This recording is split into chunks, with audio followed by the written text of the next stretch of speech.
Assalamualaikum warahmatullahi wabarakatuh.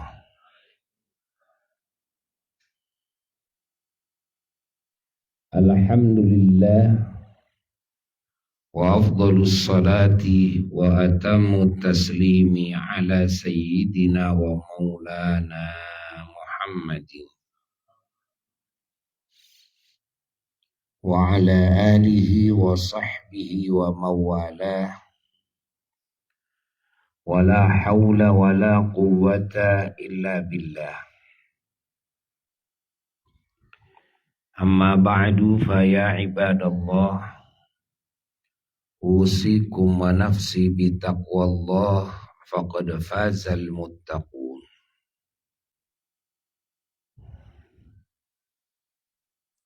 Para jamaah yang mulia dan segenap umat Kangjeng Nabi Muhammad sallallahu alaihi wa alihi wasallam,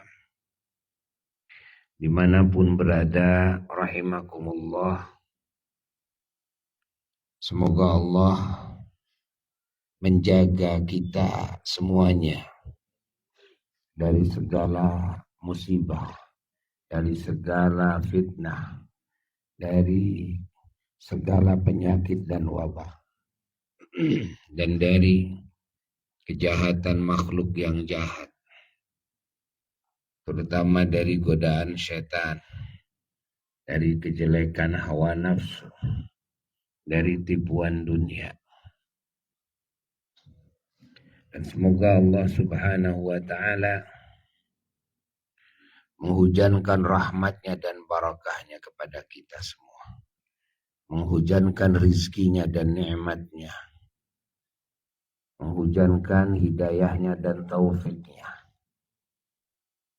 Dan semoga segala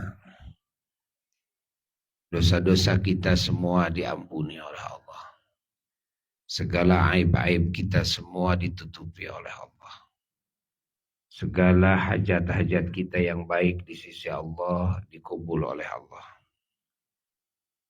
Para jamaah yang mulia,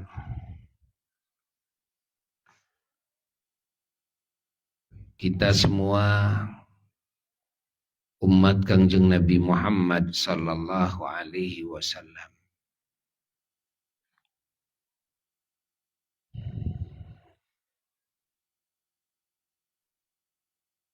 agar semuanya berpegang teguh kepada agama, berpegang teguh kepada Allah, kepada Rasulnya sallallahu alaihi wasallam, dan berpegang teguh kepada para ulama-ulama Allah yang menjabar luaskan makna-makna kalamullah, firman Allah, dan makna-makna sunnahnya Rasulullah sallallahu alaihi wasallam, baik dari sisi keilmuan maupun dari sisi pengamalan dan pengajaran, penyebar luasan agama, dan juga dari sisi tarbiyah, dakwah, tabligh, amar ma'ruf nahi munkar.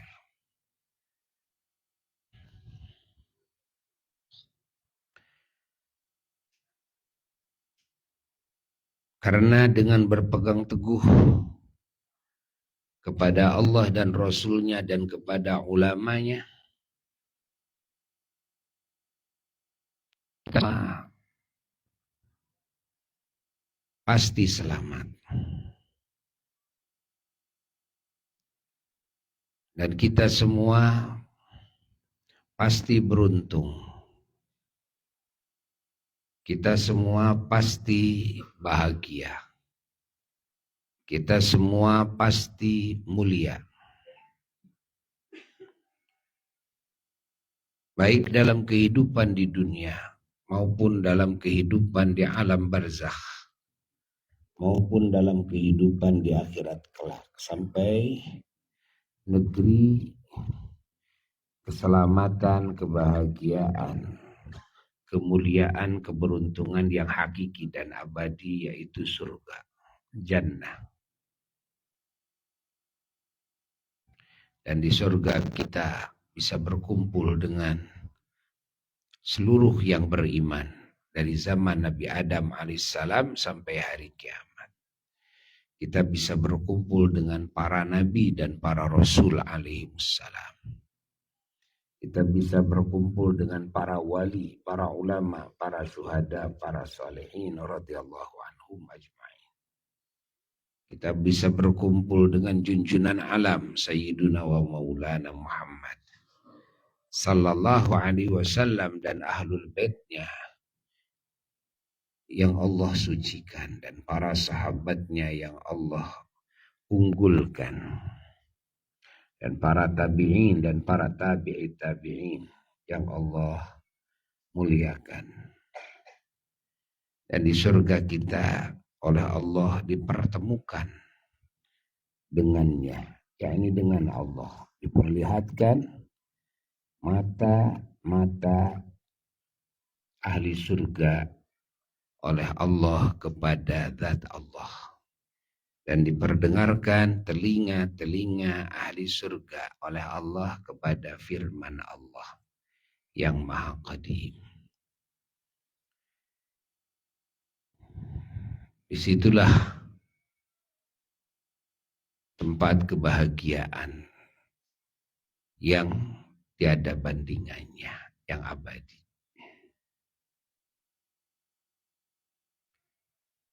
Seluruh orang-orang yang beriman akan meraihnya. Seluruh orang-orang yang bertakwa akan menggapainya. Maka kita semua dalam situasi kondisi apapun, kita harus betul-betul berpegang teguh kepada Allah, kepada Rasulullah sallallahu alaihi wasallam, kepada ulama.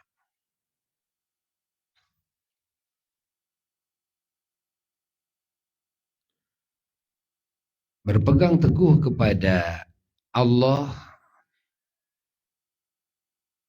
itu adalah hakikat.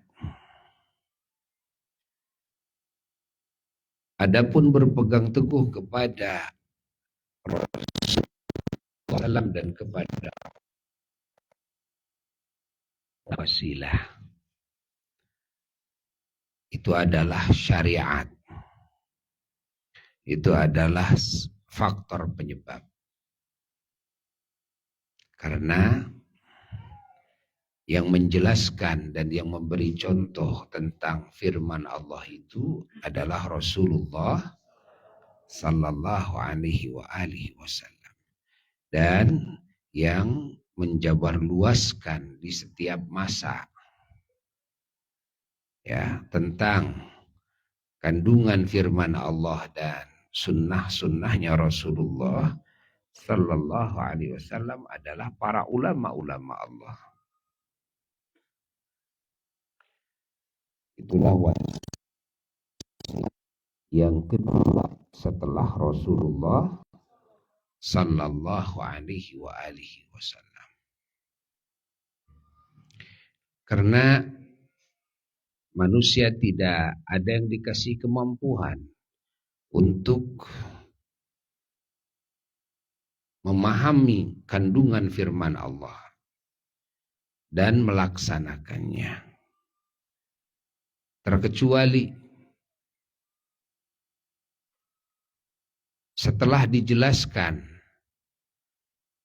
dan setelah dicontohi oleh baginda Rasulullah sallallahu alaihi wasallam. Maka para sahabat memahaminya, memahami Quran.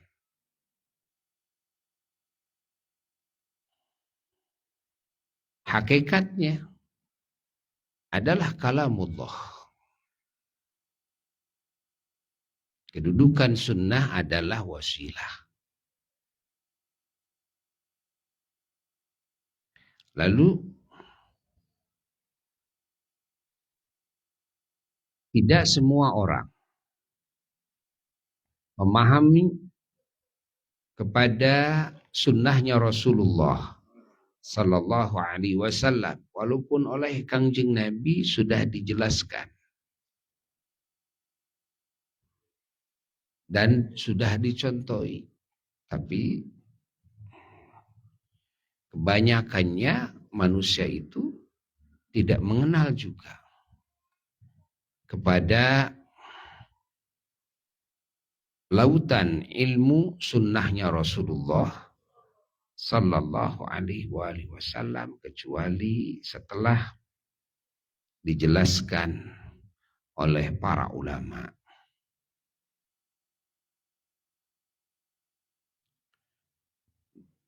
Penjelasan para ulama dan ijtihadnya para ulama juga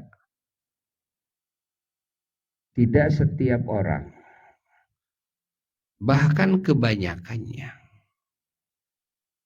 tidak memahami. Ya. Jadi tidak setiap orang memahami ijtihadnya para ulama, penjelasannya para ulama. Terkecuali ulama-ulama lagi yang menjelaskannya lagi.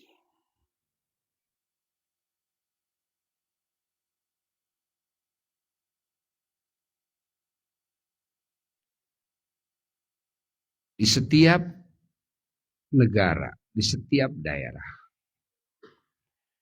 dengan bahasa yang difahami oleh masing-masing ahli daerah-daerah tersebut.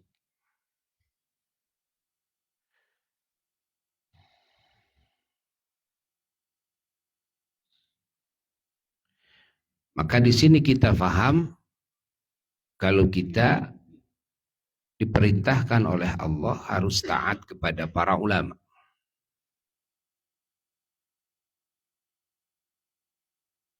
Al-Quran adalah petunjuk Allah.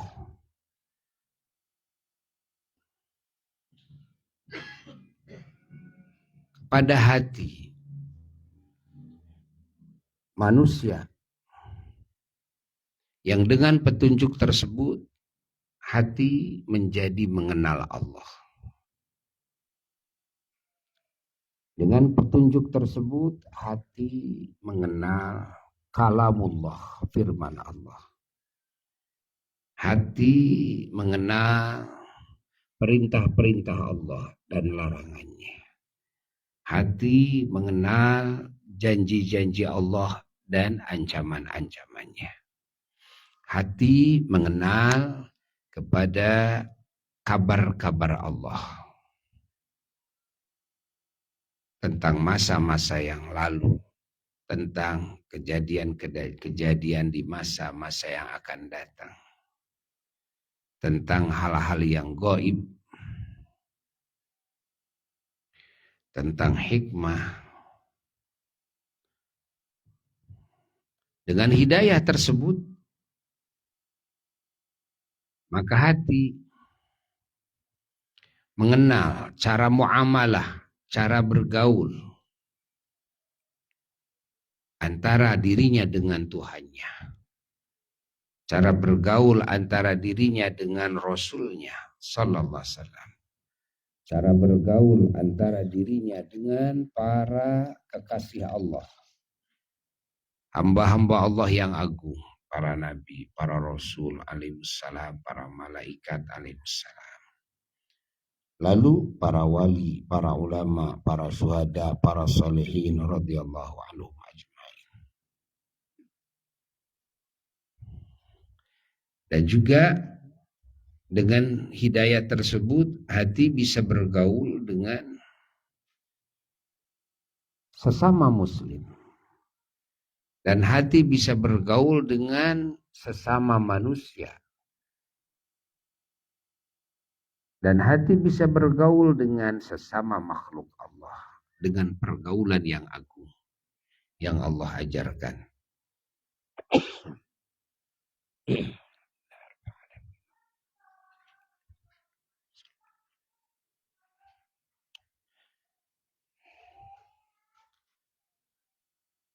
Dan pergaulan itu juga bukan cuma hati saja. Lalu pergaulan dengan ucapan, dengan lisan. Pergaulan dengan perbuatan yang dilakukan oleh jasad.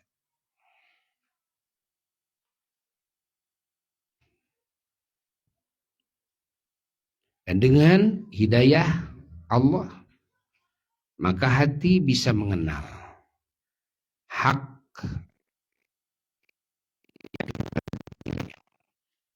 hati bisa mengenal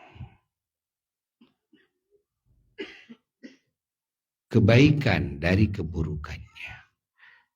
Hati bisa mengenal yang lebih baik daripada yang baik. Dan yang lebih buruk daripada yang buruk. Hati bisa mengenal yang mulia dari yang hinanya. Dan hati bisa mengenal yang lebih mulia dan juga yang lebih hina. Dengan petunjuk, hati bisa mengenal kepada apa-apa yang manfaat dan kepada apa-apa yang madarat. Apa-apa yang menyelamatkan dan apa-apa yang mencelakakan. Apa-apa yang membahagiakan, yang menenangkan jiwa, dan apa-apa yang menjadikan hati ini tidak tenang, stres, ketakutan, galau. Dan dengan hidayah Allah ini, maka hati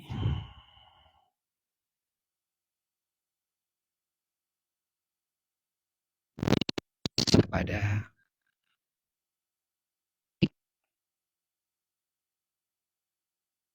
dari selainnya.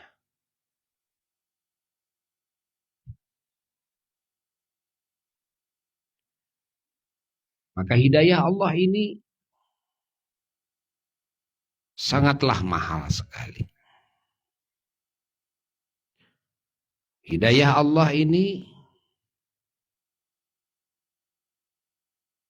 datangnya dari zat yang maha suci, dari segala sifat kekurangan.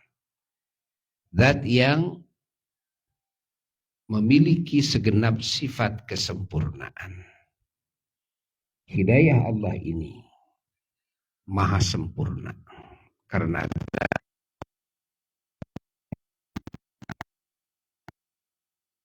ini juga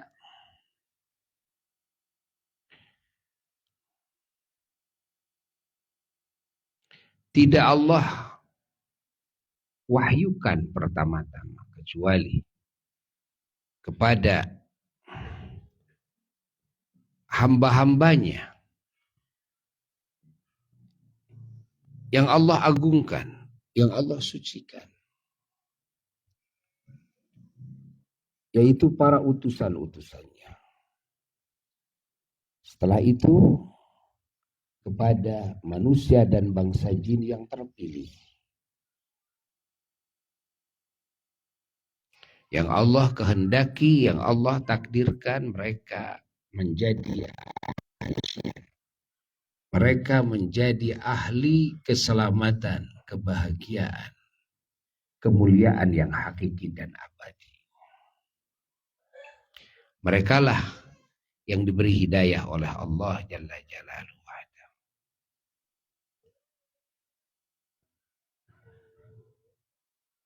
Allah. Maka Allah sebutkan dalam Quran, "Dzalikal kitabu la raiba fihi hudan lil muttaqin."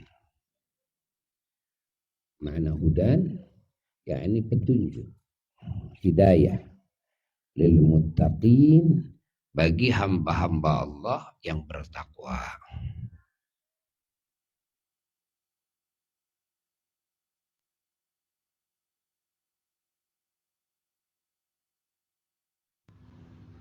Allah berikan kepada hamba-hambanya yang Allah kehendaki, yang Allah takdirkan hamba-hamba tersebut Allah jadikan sebagai hamba-hamba yang bertakwa.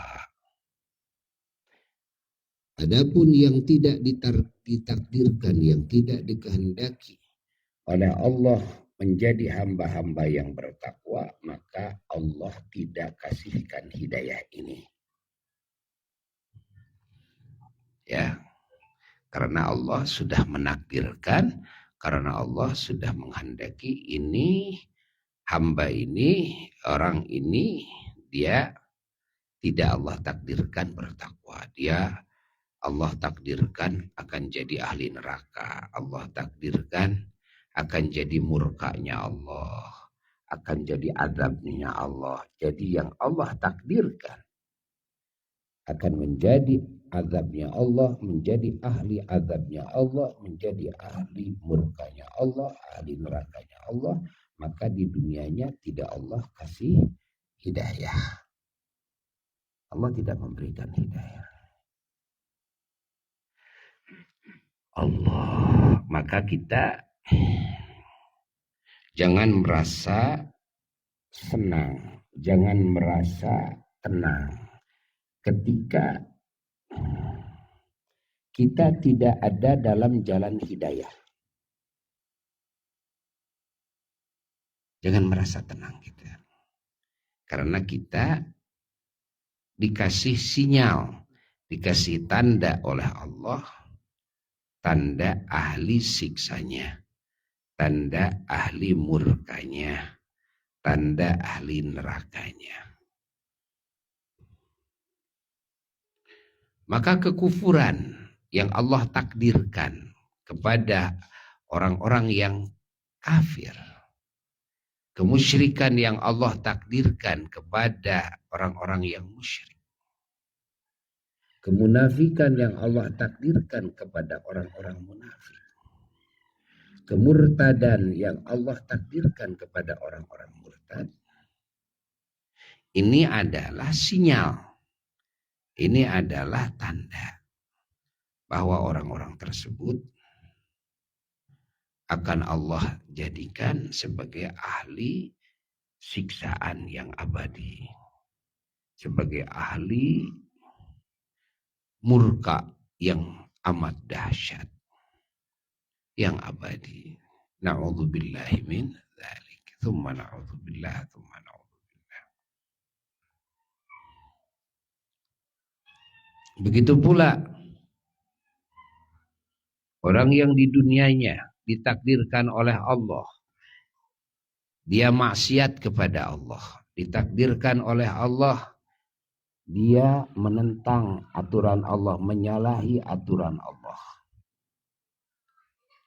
Ditakdirkan oleh Allah dia menjadi ahli kemunkaran, jadi ahli kezaliman. Ini adalah sinyal pertanda bahwa orang-orang tersebut Allah akan jadikan sebagai ahli siksaannya, sebagai ahli murkanya. Na'udzubillahi min dzalik. Maka iman, Islam, ihsan di dunia sampai mati adalah alamat keselamatan, kebahagiaan, kemuliaan di akhirat kelak. Kekufuran, ya, kemusyrikan, kemunafikan di dunia yang sampai mati itu adalah alamat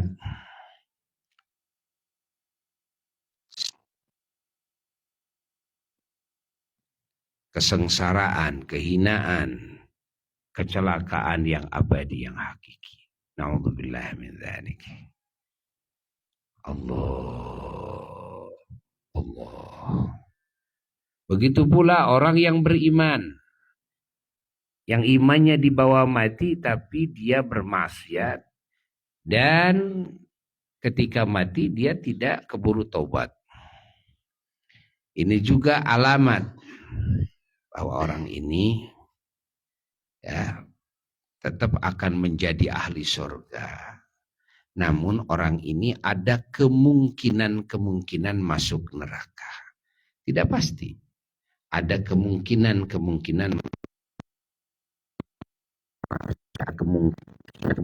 juga mendapatkan ampunan Allah.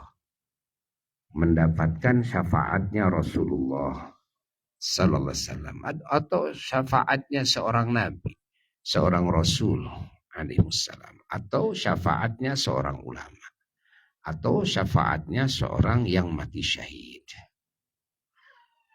Ya. Kalau imannya terbawa mati tapi tidak keburu taubat. Nah, kalau orang yang ahli maksiat, ahli kezaliman, sebelum matinya dia keburu taubat dulu. Berhenti dulu. Ketika mati sedang ada dalam keadaan taubat, sedang ada dalam keadaan hijrah dari maksiat, dari kemunkaran, dari kezaliman. Nah, orang ini ya, walaupun imannya tidak sempurna, tapi dalam keadaan bertobat, maka dia pertanda ahli keselamatan, pertanda ahli kemuliaan yang abadi, yang hakiki, ahli kebahagiaan yang abadi, yang hakiki. Allah, Allah, Allah. Nah, dalam situasi apapun pegang teguh agama. Dalam kondisi apapun pegang teguh agama. Kita menjadi apapun pegang teguh agama. Kita jadi konglomerat, jadi pengusaha, kita jadi petani, kita jadi nelayan, kita jadi akademisi, kita jadi teknokrat, kita jadi pejabat, kita jadi apapun, ya, pegang teguh agama. Ingat, karena selain dengan cara memegang teguh agama Allah, maka jadi apapun semuanya tidak ada yang bisa menyelamatkan. Jadi apapun kita, nggak ada yang bisa menyelamatkan dari api nerakanya Allah, dari murkanya Allah. Ya, nggak akan ada. Jadi apapun kita menjadi orang terkaya di muka bumi, tidak akan menyelamatkan. Kita menjadi pejabat tinggi negara nomor 1, tidak akan menyelamatkan. Kita menjadi orang yang sohor sedunia, tidak akan menyelamatkan. Kita menjadi apapun, ya tidak akan menyelamatkan. Hanya satu yang menyelamatkan kita ketika kita berpegang teguh kepada agama Allah. Allah. Maka kita tidak boleh jauh dari ulama. Tidak boleh kita alpa dari majelis ilmu Allah bersama ulama. Tidak boleh alpa dari majelis zikir kepada Allah bersama ulama. Ya. Dan kita harus sering meminta doa kepada ulama. Walaupun ulama tanpa kita meminta doa, ulama itu akan rajin mendoakan muridnya, akan rajin mendoakan para muhibbinnya, akan rajin mendoakan orang-orang yang ikut berjuang di jalan Allah bersamanya, akan rajin mendoakan orang-orang yang berbuat baik kepadanya. Dan itu akan didahulukan sebelum mendoakan yang lainnya. Namun adab, ya, adab itu tata krama, tata krama, sopan santun, memang sebaiknya kita ada ucapan minta didoakan. Ya. Minta doa. Hatta kepada orang tua kita juga harusnya minta doa. Kepada orang-orang soleh kita harus minta doa. Ya. Ucapkan oleh kita. Walaupun orang tua ya, doanya tidak usah dipinta. Tapi itu adab-adaban. Dan orang-orang soleh ya doanya tidak usah dipinta. Namun adab-adaban yang harus dilakukan oleh kita. Allah. Terangi segala sendi kehidupan kita dengan cahaya Quran. Ya, dengan cahaya Quran. Dengan cahaya Quran itu adalah sesuaikan dengan aturan Allah. Sesuaikan sekali lagi dengan aturan Allah. Itu arti menerangi sendi kehidupan dengan cahaya Quran. Dari mulai bangun tidur sampai tidur lagi. Apa yang harus digarap dalam kehidupan? Apa yang tidak boleh? Nah, kalau dalam rumah tangga apa yang harus saya lakukan? Kalau dalam berbisnis apa yang harus saya lakukan? Kalau kita jadi pejabat mengurus rakyat apa yang harus kita lakukan? Kalau jadi orang tua apa yang harus kita lakukan? Ya? Jadi suami, jadi istri, jadi siapapun. Ya, bertanyalah kepada Al-Quran. Ya, nanti Al-Quran pasti menjawab. Bertanya kepada Al-Quran, prakteknya bertanya kepada sunnah, yakni kepada Rasulullah SAW, sunnah Rasul. Karena yang menjelaskan Al-Quran adalah sunnah. Kalau kita masih belum tahu, ya, maka bertanyalah kepada ulama. Bertanya kepada fatwa-fatwa ulama, kepada buah-buah ijtihadnya ulama. Nah, kalau bagi orang-orang yang sudah mengarungi, ya, memahami Al-Quran dan sunnah, ya tinggal bertanya kepada Quran dan sunnah. Kalau orang yang masih belum memahami itu, bertanyalah kepada ulama. Jadi cara bertanya kepada Al-Quran, kepada sunnah adalah bertanya kepada ulama. Begitu pula cara kembali kepada Quran dan sunnah, cara kembali kepada Allah dan Rasul SAW adalah dengan cara kembali kepada ulama. yakni kepada fatwanya ulama. Harus difahami oleh kita, ya.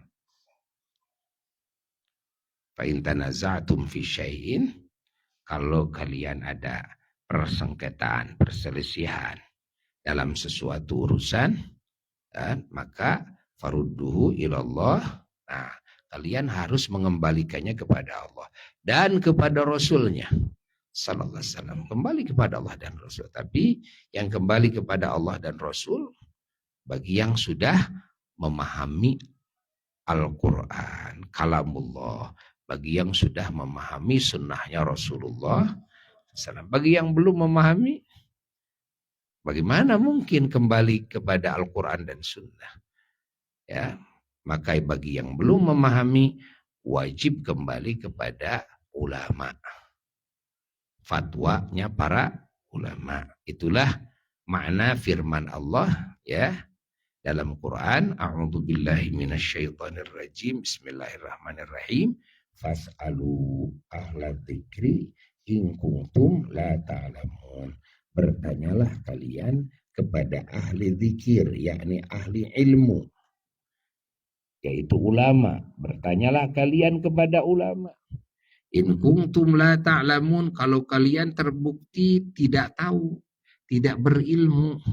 tidak mengetahui tentang Quran. Ya, sehingga kita kikuk kalau mau kembali kepada Quran, kepada Allah. Mau kembali kepada Rasul, kepada sunnahnya juga, kita masih bingung juga. Karena kita tidak tahu tentang sunnah. Nah, maka ya bertanyalah kepada ulama.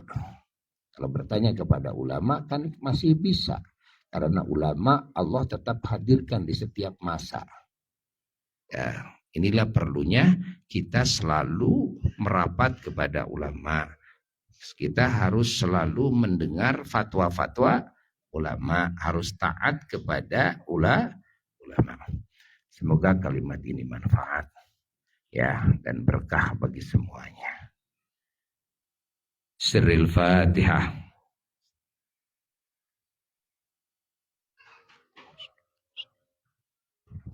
Amin. Wassalamualaikum warahmatullahi wabarakatuh.